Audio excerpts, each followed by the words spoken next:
As I said yesterday, this inevitably will go to court and it will probably drag for a couple of years.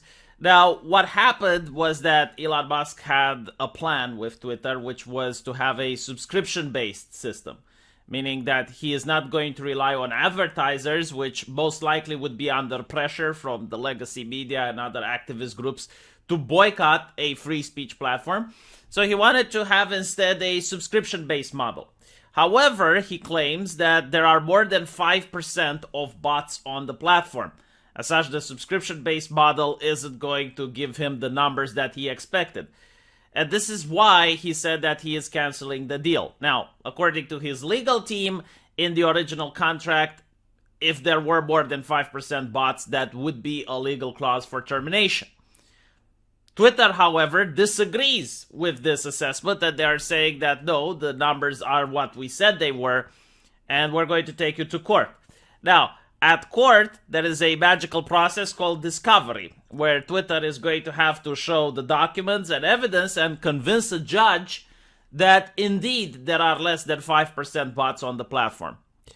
My personal opinion, having been used Twitter for more than 6 years now, is that chances are there are more than 5% bots.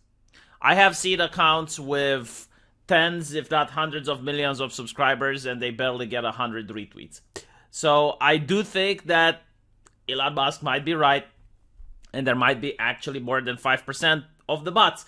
However, there is another reason for why he can terminate the deal. And apparently there is a clause in the contract which would forbid the company from making drastic changes among its employees. And as Elon says here, due to him not being consulted on staff changes at Twitter in the period since the acquisition agreement was signed, including the firing of 2 executives, the resignation of 3 other executives, layoffs in the talent acquisition team that were confirmed by MarketWatch on Wednesday, and a general hiring freeze, these are grounds for him to break the contract. He's basically saying that they were sabotaging his company before he managed to buy it. And I believe they fired over 30,000 IT experts. I mean, that's ridiculous. The HR department got 30% layoff. Now, again, it may not be that Elon Musk clearly cares about these numbers of firings. He would probably fire these people himself. But legally speaking, if this was mentioned in the contract, then there are grounds for him to backing from the deal. So what does Twitter hope to obtain from the lawsuit? Well, they can either obtain the $1 billion clause, which was mentioned in the contract that in the case either party backs out of the deal, they would have to pay $1 billion to the other party. So in this case, Elon Musk would have to pay $1 billion to Twitter. But what they are actually hoping to obtain is for the sale to happen. So they are suing Elon Musk to force him to buy Twitter. In other words, you would have to give the more than $40 billion to Twitter, and in exchange you would get the platform anyway. In other words, there is still a small potential chance that the deal could happen in the future if a judge decides that, no, the contract goes forward, and then Elon Musk will be forced to have it. Whether he will want to keep it or sell it to another party, it will be up to him. There's also another possibility, that of negotiation.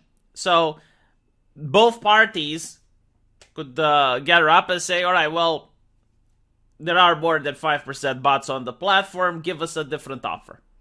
And then he can, for example, say that he's going to pay $30 billion or $20. And if Twitter agrees, then the deal will go forward, and this would be probably one of the impressive business negotiations that I have seen in my life. I mean, that would be something if Elon Musk manages to lower the price to, let's say, 30 billion, like he initially says he will buy Twitter. Then no one else can buy it because the contract is between him and the company. Sues the company and then says, okay, well, we found this irregularity, you need to lower the price. So that is also a potential future, but it's also very likely that he's going to pay the $1 billion. Still, it's going to take a lot until any of these happen. It's usually lawsuits can last all the way to 4, 5, even more years, especially when it's about $40 billion and a high-profile case like this.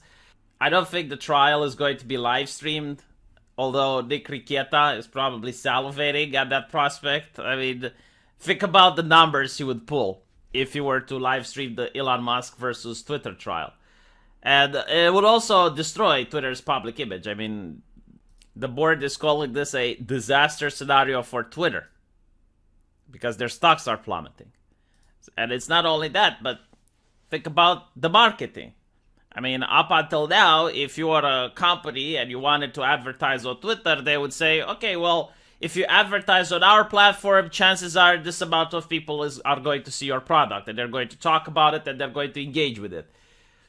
But if it turns out that, let's say, 25% of those people happen to be bots, well, then the companies are going to say you need to lower the price a little bit because otherwise we're going to advertise on Google or other places. The price doesn't justify it. So already Twitter is a company that's losing money.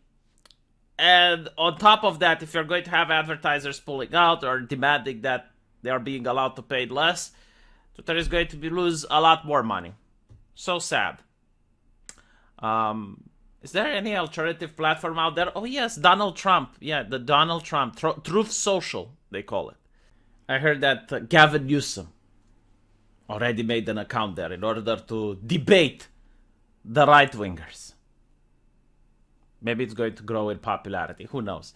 But what I do know is that Donald Trump did make the smart move in not moving to Twitter.